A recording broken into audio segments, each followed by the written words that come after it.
Yeah, exactly. Very nice, very nice. I just want to make sure I was in the right place. It's amazing. You seem to be just talking through your instrument. It's not like you're manipulating a piece of metal. It's just a communication for you. It really Is that is. how you think of it? It really is. And ultimately, that is what we are all doing. That's the business we're all in. We may not ever get a job for a Sprint or AT&T or whatever, but we're all in the communication business. Some of you guys will be communication facilitators, making sure the artist is in the right place, playing the right song at the right time. Others of you will make sure all the paperwork is done. But our job as artists is to communicate. And as a person who loves languages, I lived in France for a little while. When I was your age, I was actually blessed to study in France, in Paris, to study French. Il y a quelqu'un qui parle français ici? No? Okay. Oui?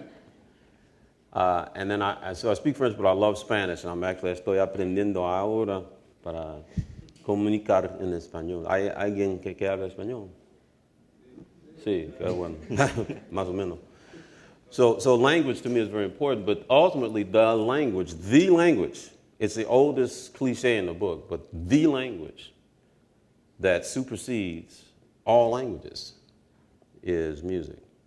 And if you ask me, instrumental music is the most powerful language because if you could think of the brain as more or less kind of, like when you plug something in to the wall, the brain is kind of like the outlet, where you call it, where you can plug into the brain. It's got to go through the brain, right? Maybe I should reverse that. But at any rate, the idea is that where it's ultimately going is your soul, your heart. That's ultimately where the information is going to either affect you or impact you one way or another, or not.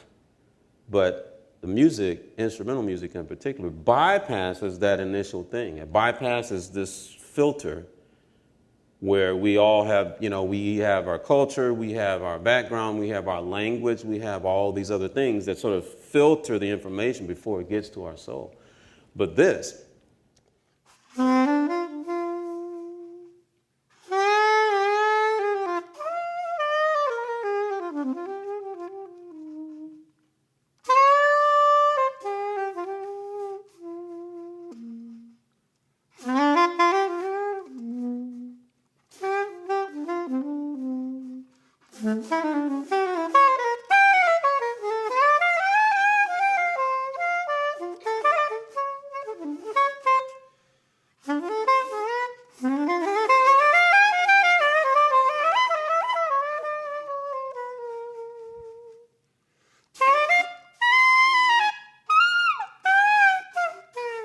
see, like that stuff there it goes right past the brain. You don't have to figure that out.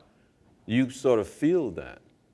And so ultimately, that's what we do is we communicate. That's why it's the great paradox. Like, the more you study music, like science, the more you study, God is incredible because he put all these things together and now we are trying to figure it out.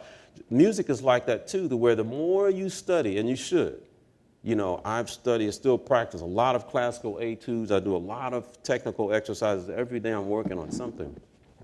But the more you learn, the more you realize you really don't know anything because still the guy down there that I heard on Canal Street with his guitar, and like he's got gold teeth and like, that bad time, on life, he can play that something that totally communicates, again, that's the operative word, it communicates more effectively, arguably, than all of your,